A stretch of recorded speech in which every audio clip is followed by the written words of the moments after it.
Тук сме за да коментираме новата песен на Адам Булеварда. След като изгледате клипа, коментирайте, пишете в коментарите дали чухте новата песен на Адам и дали ви допада. Така, нека да започваме.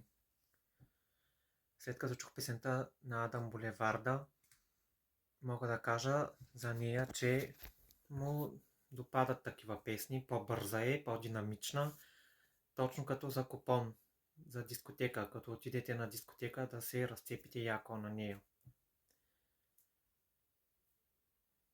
По-бързи песни мога да кажа, че му допадат. Но и баладите също допадат на гласа на Адам. Самата песен е по-бърза от другите му песни до сега, които е издал. И по-динамична.